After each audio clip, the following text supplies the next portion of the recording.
पूजा आहे. स्पर्श मायाच्या सेवाभावी संस्थेमार्फत आम्ही एक कोविड हेल्पलाईन स्टार्ट केली आहे, रन फॉर कोविड म्हणून. तर त्या हेल्पलाईनमध्ये राजू अवधाने सर आहेत, यांनी आम्हाला कॉन्टॅक्ट केला की यांच्याकडे बरेचसे गरजू व्यक्ती असे आहेत ज्यांना अन्नधान्याची गरज आहे. आम्ही बऱ्याचशा लोकांना मदत करत असतो. तर आज आम्ही त्यांच्या प्रभाग 19 मध्ये आम्ही त्यांची हेल्प करायला आज इथे आलेलो आहोत. आम्ही इथे जेवढ्या सगळ्यांना अन्नधान्याची गरज आहे ती ते पूर्ण वाटप करतोय. आपलं हे कोरोनाच्या सावट असल्यामुळं आणि हे गोरगरीब जनतेला किंवा स्पर्श संस्था जी आहे नाशिकची, त्यांचे संस्थापक पूजा जी आहे रे, आणि मागच्या वर्षी पण त्यांनी मला किट गेलं आणि त्यांच्याकडून मला पुरस्कार मिळाले. परंतु त्यांनी असं विचारलं की आपल्याला किट वाटायची म्हणे बाबा. म्हणलं ठीक आहे मॅडम, मला म्हणजे तुम्हाला द्यायला येते म्हणे. म्हणलं ठीक आहे चालेल.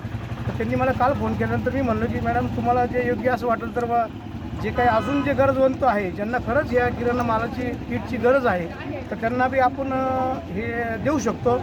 तर माझे एका आमंत्रण माझ्या म्हणजे शब्द त्यांनी मला आणि त्या आल्या तिथं त्यांच्या हस्ते किराणा वाटप झालं.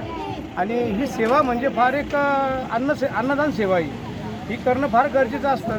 परंतु त्यांनी एवढे नाशिकहून आलेले, गंगापूर आपले मुंबई नाक्याहूनपर्यंत आलेले आहे. त्यांचं आपण खरंच आभार मानलं पाहिजे.